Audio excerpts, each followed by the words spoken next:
Hi, this is Doubting Faith.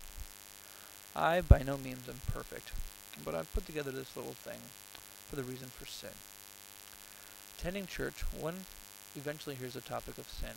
Sin is usually attributed to various things, such as lying, greed, stealing, killing, etc.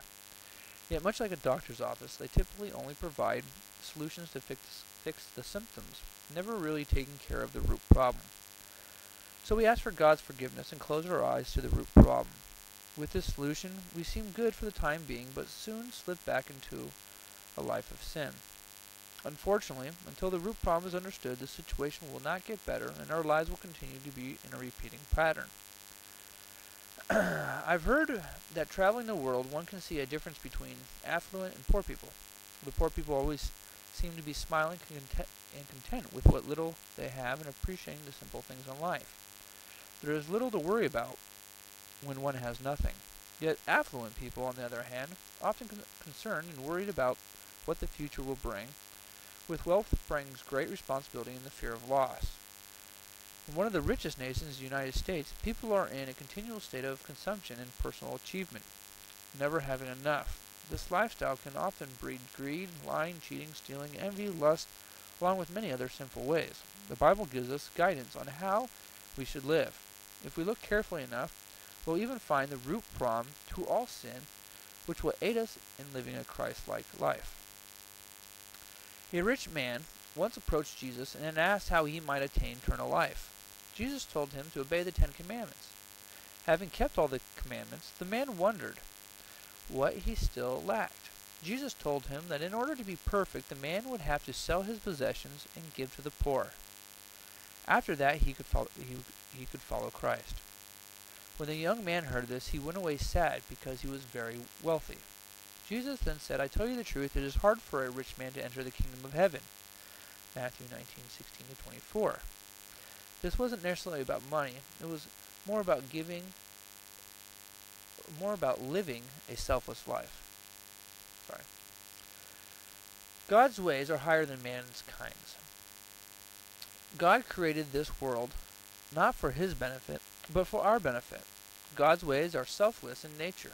When Adam was created, he was put on this earth to maintain it and to be its keeper. When Eve was put on earth, it was to help Adam to be his partner.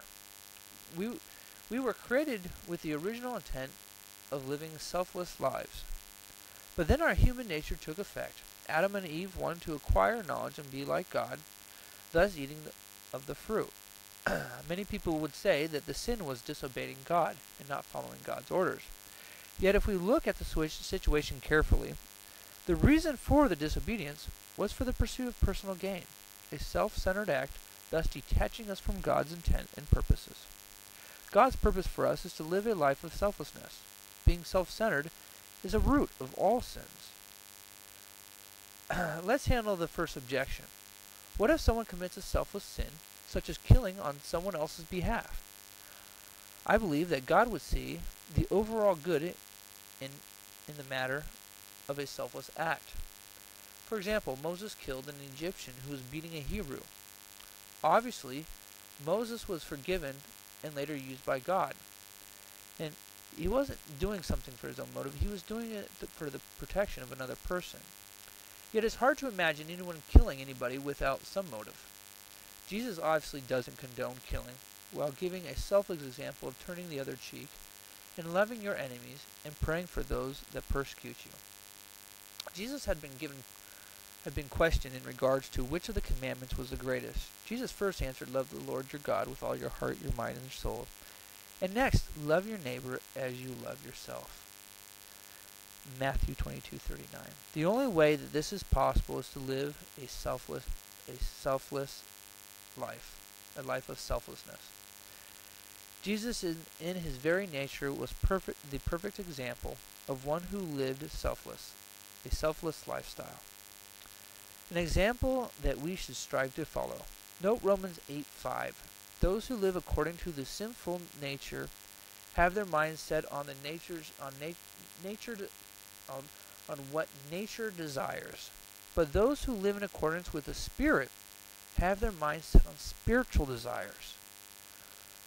Put to death whatever belongs to your earthly nature: sexual immorality, impurity, lust, evil desires, and greed, which is idolatry. That's Colossians 3:5. In short, our sinful natures are a result of trying to fulfill our natural desires. We have heard of such things as the me generation and the pursuit of happiness, which is often equated to the wealth and achievement. Children often start life carefree and charitable, but quickly become accustomed to our self-seeking lifestyle. The root of the problem is that we are naturally self-centered, and without taking a conscious step into being selfless, society will continue living a downward spiral driven on ever expanding desires, with a thirst that will never be quenched as we tear at one another to get ahead. I hope you enjoy this, and have a great day.